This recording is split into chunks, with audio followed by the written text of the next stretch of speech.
John Elway retired as a future Hall of Famer and two-time world champion. This one's for John. But it might not have been as a Bronco, if not for a dramatic turn of events. A standout at Stanford, Elway was the most coveted player in the 1983 draft. The Colts had the first pick, but Elway made it known he did not want to play in Baltimore.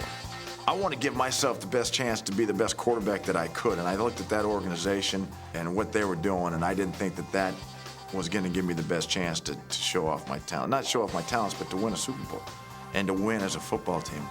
The Colts considered several trade offers before draft day, but would only give up the rights to Elway for a fistful of first-round picks. He was the best prospect I had ever seen. So if I was going to trade him, it was going to be for the greatest trade in the history of pro football. When no one met the asking price, the Colts took Elway. Baltimore selects quarterback John Elway of Stanford. But that didn't mean their ownership would keep him. I went down and picked him. When I came back up, they couldn't see me, but I could hear them. They were already talking about, look, we'll just leave here and go do what we want to do. So I knew it was going to be difficult to keep them from trading him. The Colts wanted to trade him because Elway was threatening to play baseball instead. Drafted by the Yankees in '81, he showed promise as an outfielder in their farm system, batting over .300. Within days of the draft, Dan Reeves heard from Broncos owner Edgar Kaiser that the asking price for Elway had dropped. He said Chris Hinton, he said Mark Herman, and number one the next year. And, you know, I kept waiting to see what else it was, and he said, and I said, is that it? And he said, yeah, that's it. The deal was done, with the Colts GM and head coach kept out of the loop. I didn't find out about the trade until they broke into the NBA playoffs with a press conference.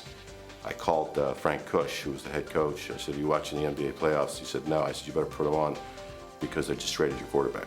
So that's how we found out.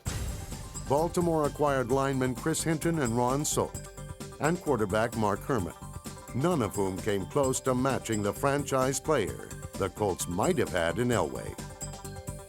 It was nothing against the city of Baltimore or anything like that. It was just a matter of what I had to do what I thought was best for John Elway, and that the situation at Baltimore was not better than the situation I had with baseball.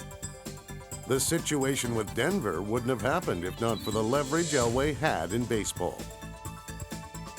I was actually the first guy to have a choice, to do something else. So I guess that's why it was looked at, I became notorious in that way. But it's turned out to be the right move. In the eyes of their loyal fans, the Colts made the wrong move 1 year later, sneaking out of town under cover of darkness and relocating to Indianapolis. Owner Bob Irsay became even more notorious than the quarterback he gave up. John Elway was the loss that a failing but once proud franchise could not survive. Look at the legacy of quarterbacks that we had had. We went from Unitas to Burt Jones and then to Elway. It would have been a tremendous line of succession. It would have been like the Yankee center fielders. And it would have had a tremendous impact on the town and everything else. Now, whether Mr. Irsay would have still moved them, I couldn't predict, and only he could have answered.